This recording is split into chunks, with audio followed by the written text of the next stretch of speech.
Sabe quando a gente sente alguma coisa, um sintoma, e a primeira reação é querer que ele suma?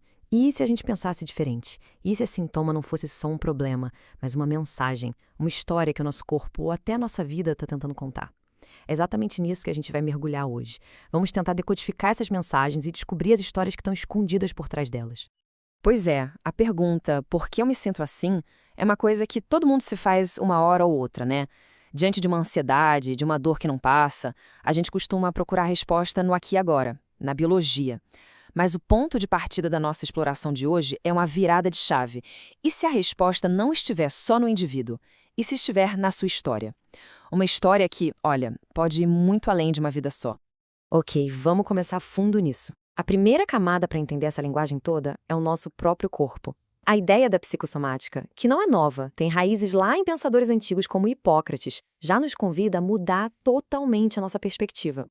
E a chave dessa mudança está bem aqui. Em vez de sair lutando contra a doença como se fosse um inimigo, a proposta é escutar. A pergunta muda de como eu me livro disso para o que isso está querendo me dizer. De repente, a doença vira uma espécie de mapa, sabe? Apontando para um desequilíbrio mais profundo que precisa ser visto. E a coisa fica ainda mais profunda. Um médico chamado George Grantic, ele veio com uma ideia que na época foi, uau, revolucionária. Ele sugeriu que o corpo pode, de certa forma, escolher ficar doente. Parece meio maluco, né? Mas pensa na lógica por trás disso. Uma lógica de proteção. É como se o nosso eu mais profundo criasse um problema físico para nos poupar de um conflito emocional que seria simplesmente insuportável de encarar. Nesse cenário, a doença vira, acredite, o menor dos males. E isso, claro, leva a gente para uma pergunta essencial. De onde é que vem um conflito tão pesado a ponto de precisar ser escondido lá no corpo? Para encontrar essa origem, as fontes que a gente estuda nos levam numa viagem do tempo, de volta para aqueles ecos da infância.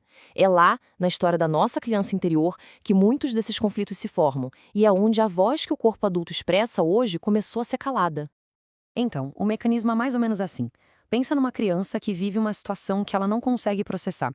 Se não tem um adulto ali para ajudar, para dar um sentido para aquilo, a única saída para sobreviver é se desligar da dor. O problema é que a dor não vai embora. Ela fica ali, guardada, encapsulada no corpo.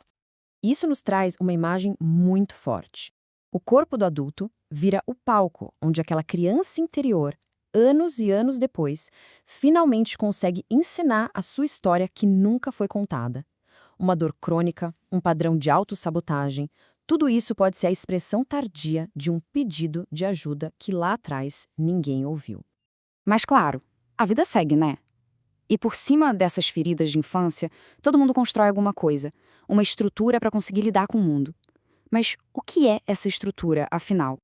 É o que a gente pode chamar de o eu que a gente constrói. Essa é a camada da nossa personalidade consciente, sabe? Cheia de máscaras e defesas que formam o nosso ego.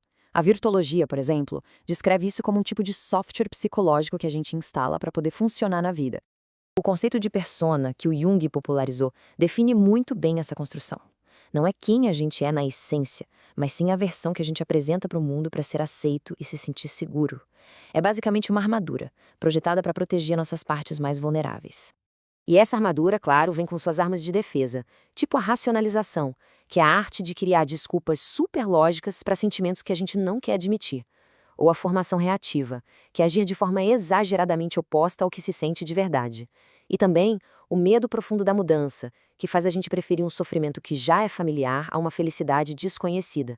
Porque, no fim das contas, a dor que a gente já conhece dá uma estranha sensação de controle. Bom, até aqui a gente explorou o corpo e a história de vida de cada um.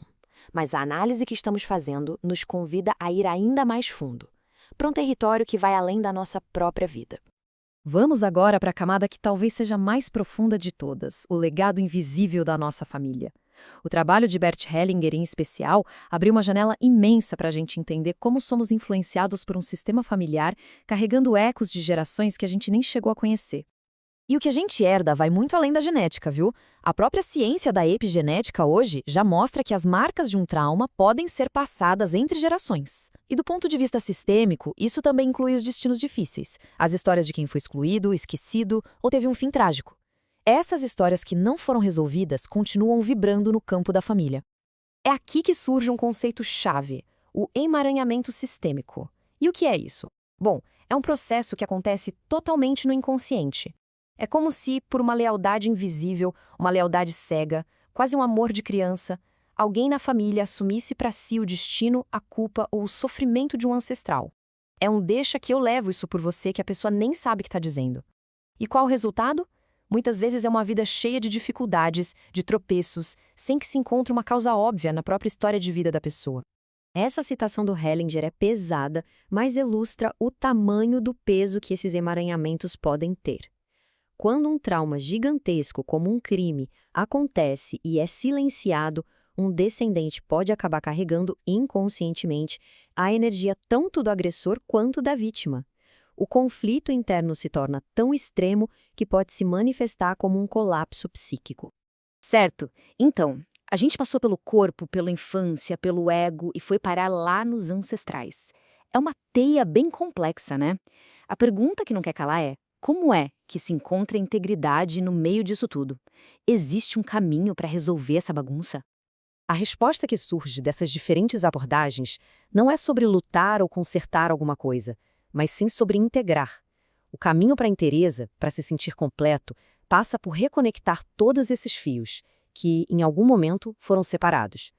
Então, o grande ponto dessa jornada é olhar para todas as camadas. Começa com a gente se dispondo a escutar o que o corpo está dizendo através dos sintomas, continua quando a gente acolhe a nossa criança interior e as suas necessidades que não foram atendidas, exige olhar com honestidade para as máscaras que a gente usa e, finalmente, se completa quando a gente olha para a história da família e dá um lugar para todo mundo que pertence, sem exceção e sem julgamento. Isso nos leva à ideia central de tudo. A verdadeira transformação não vem de tentar consertar uma parte que a gente acha que está quebrada. Vem de conseguir olhar para o sistema inteiro com respeito. Respeito pelo sintoma, respeito pela história pessoal e respeito pelo destino de cada membro da família. É nesse ato de olhar e concordar com a realidade como ela foi que a força para seguir em frente aparece. E assim fica a reflexão final.